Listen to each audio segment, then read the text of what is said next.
Hello there, Geminis. Welcome to your weekly reading.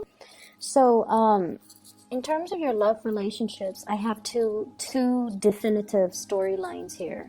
So take what fits for your situation, okay? And because I feel like I'm speaking to two groups of people, but the underlying energy is that there is, for those in relationships, I feel like there's third party situation. There's third party interference in your relationship, as well as some of you honestly potentially stepping out on your relationship partner. And I feel like the energy is sort of like split this way. I want to talk about, first of all, the person that you're dealing with. Okay, this is the partner. And for those of you in a partnered relationship, I feel like it's a marriage, and I feel at least, this is somebody that's been given a title. So we have here the Empress. And because it's somebody that has a definitive role, I feel like, this can be a wife, a husband, or even a girlfriend or a boyfriend, somebody with status, somebody that has been given a title. And the way that this person is, they're very maternal, they're very nurturing, very, very caring.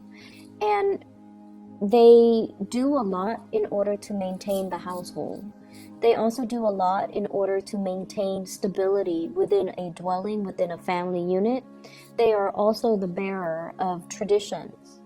And, they keep the customs alive. They keep the household running. They keep the kids nice and clean and well fed, and they put them to bed.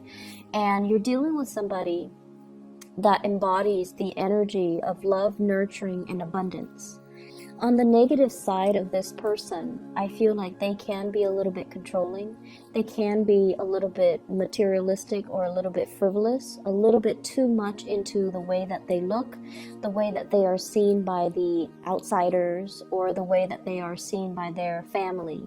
But this is somebody who is very, very strong. They have, generally a very good sense of a moral compass. And they operate from a space where they like to take care of people. They like to nurture.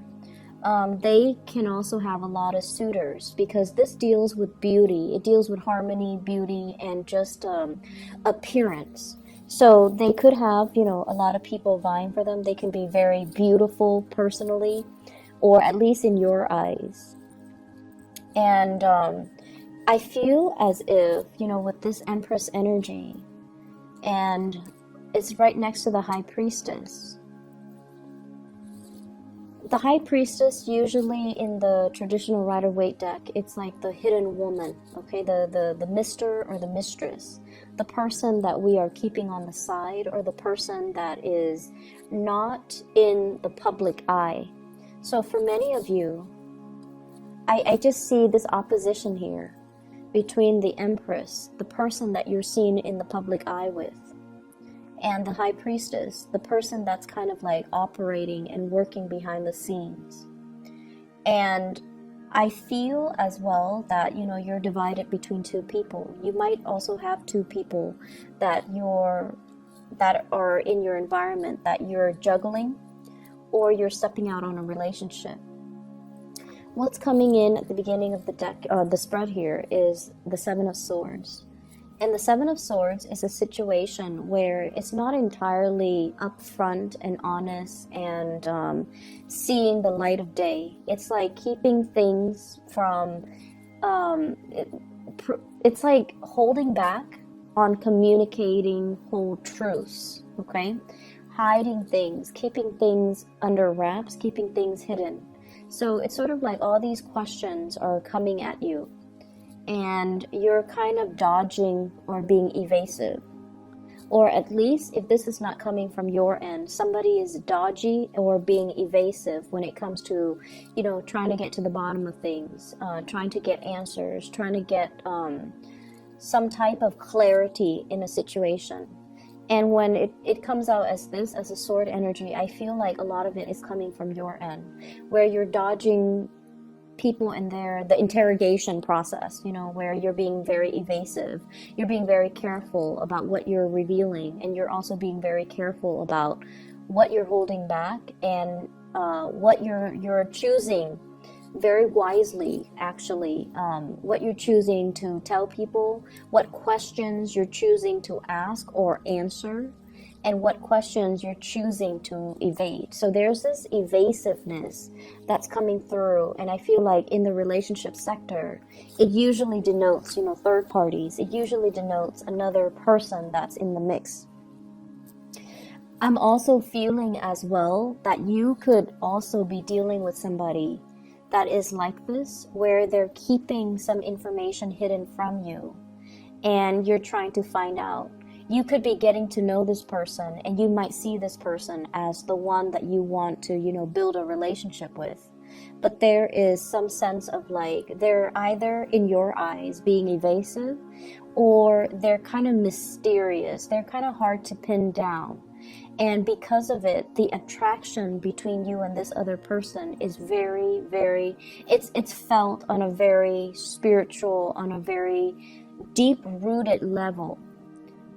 As well as this sense of bewilderment, this sense of mystery, this sense of wanting to possess another person, wanting to know them inside and out, wanting to ask these questions. But for whatever reason, you're going about it, asking the questions in a very roundabout way. And I feel like the energy flows both ways, okay? For others of you, you could be dealing here with a fire sign. We have here the Knight of Wands. This is somebody that hails from a foreign place, from a foreign land.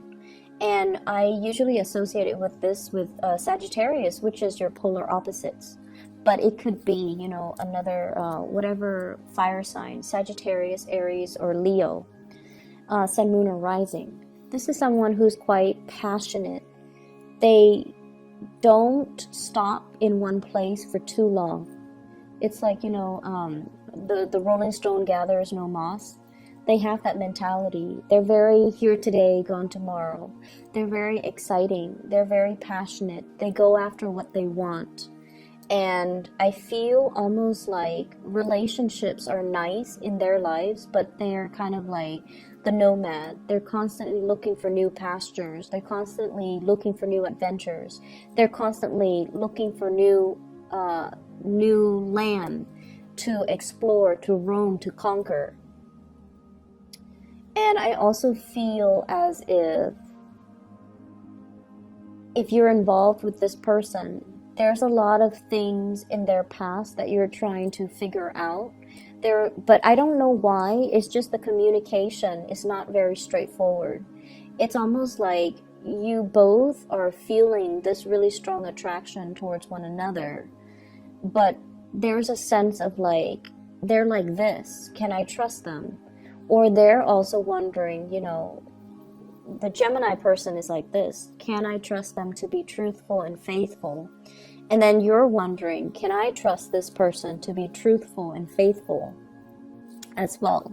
So if you're dealing with a fire sign, Sagittarius, Aries, Leo, Sun, Moon, or Rising, there's this element of wanting to tame the beast, to possess the person, to have them do your bidding, to want to control them, to try to like contain fire, that wand's energy, to try to contain it in your hands.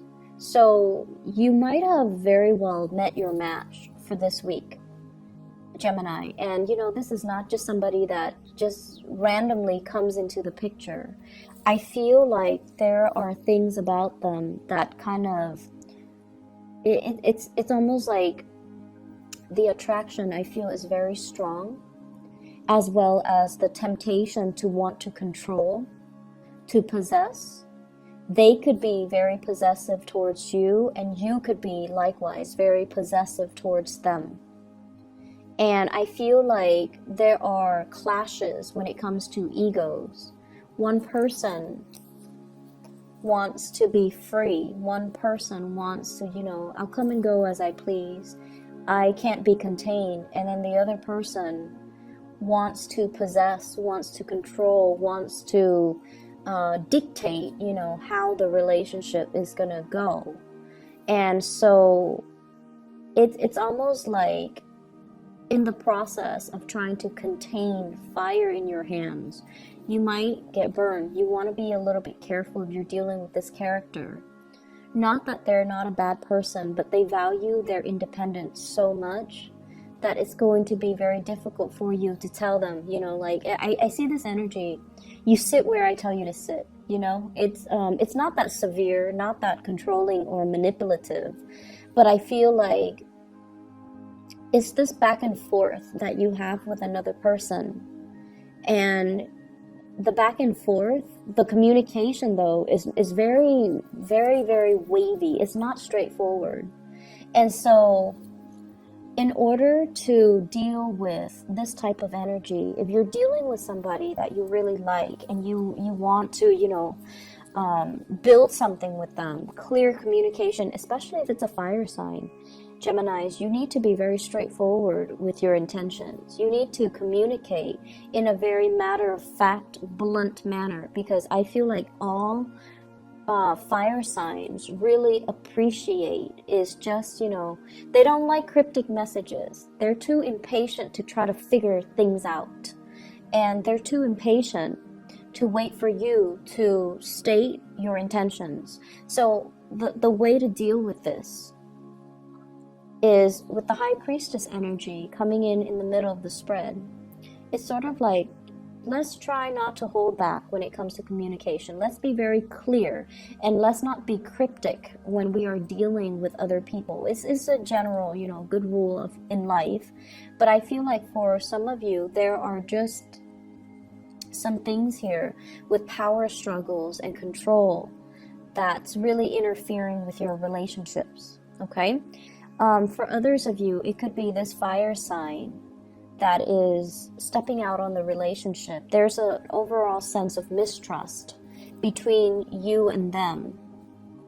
And there's an overall sense of like wanting to, they might have several options. You know, with the partner you're dealing with or the person that you like, they might be somebody that smells really good, that looks really good.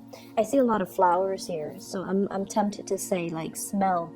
Somebody who's very, very tactile. They could very well be, you know, extremely beautiful, handsome. They take care of themselves. They're on a pedestal. They're just kind of like floating up there. So it's like you at least put them on a pedestal and you feel like they're too good to be true. You want to possess. You want to bring them back down to earth. Or likewise, somebody could be doing this to you.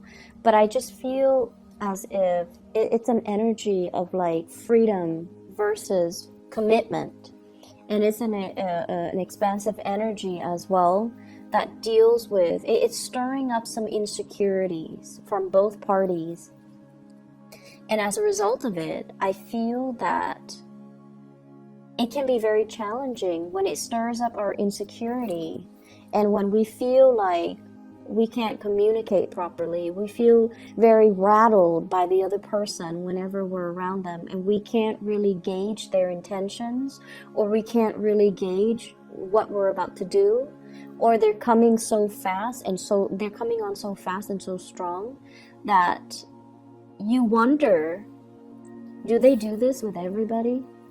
Am I just, you know, one of their groupies? Am I just one of the person that's following their lead, or do they actually have a specific place in their heart for me? So I feel like it's stirring up some anxieties as well as some insecurities within you. It's exciting. It's very exciting, but it's also very topsy-turvy. And so what you decide to do, I feel, is that you need to take control of the situation, and you need to have some type of clear and straightforward communication.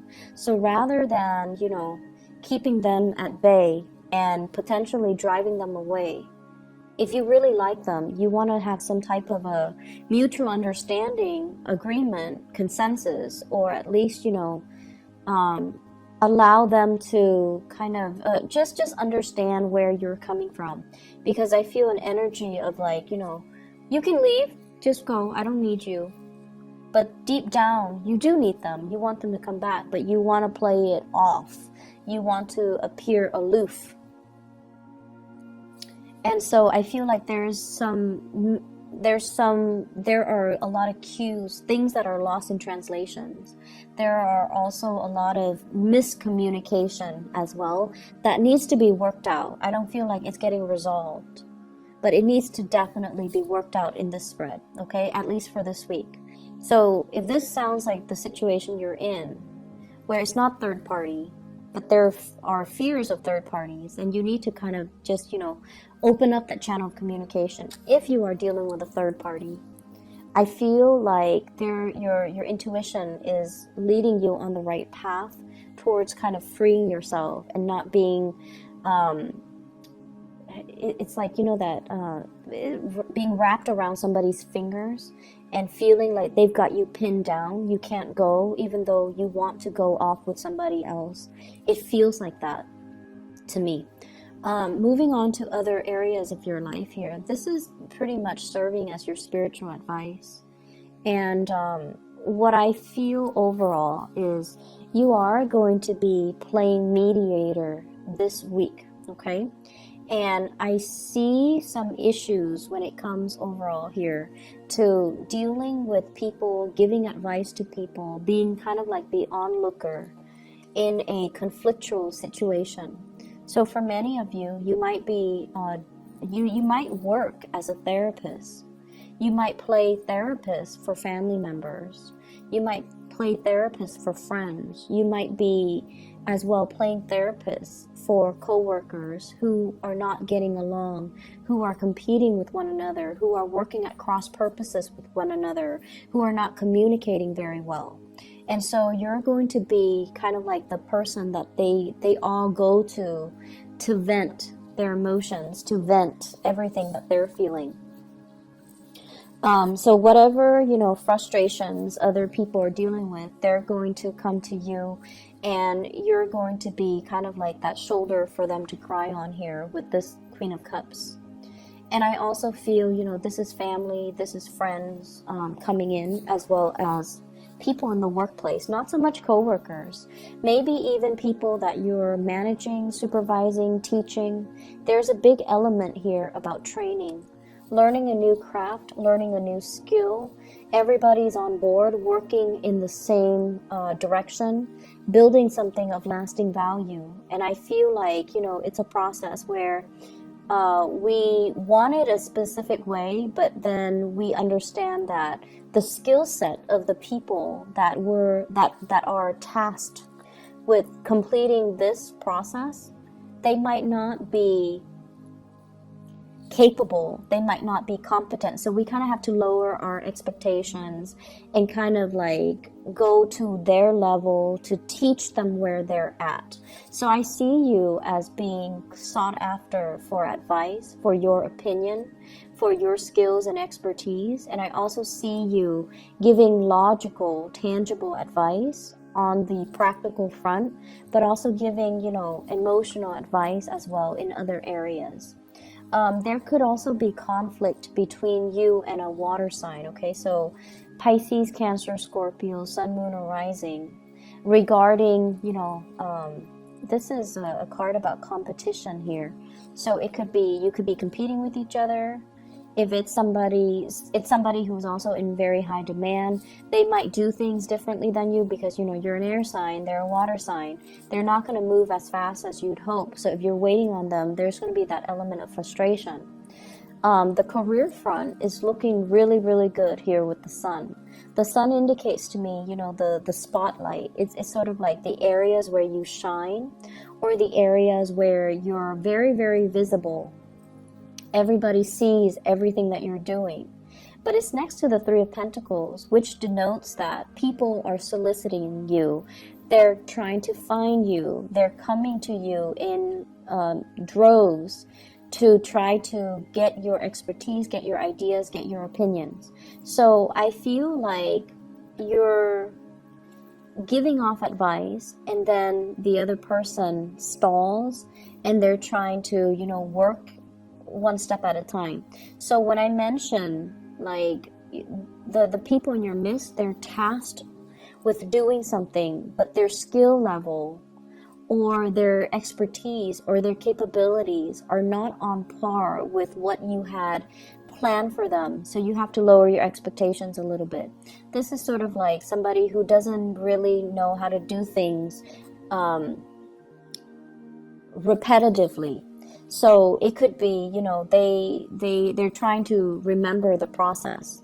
So they do like 5 things and then they stop and ask for further clarification or further advice before they can move on to the next thing. It's not like the 8 of Pentacles where, you know, they've done it over and over and over and over again and now they're an expert at it. It's just they're going to stall. They're going to take a little bit more time. They're going to need a little bit more guidance before they proceed to the next step. So in opposition, so it's like, it's not like this where they're kind of working without direction. You know, they know exactly what to do. They know how to do this because they've encountered it before. This is sort of like waiting for feedback, waiting for the next step, waiting for further advice. So I feel like it's a stop-go in the work front, but people are stopping and going, whereas you're the one overseeing the work, overseeing the end result, and you're giving snippets of advice along the way. I feel like the work front, the professional front, it's working out really, really well.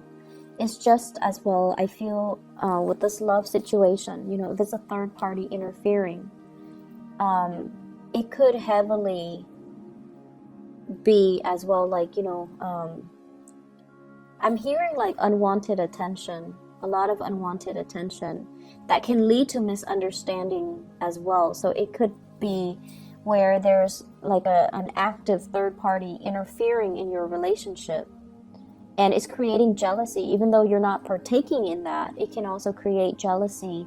It can create misunderstanding when you're trying to nurture and foster a relationship with somebody else. Okay, so I hope the reading has been helpful for you guys. Best of luck for this week. Okay, take care.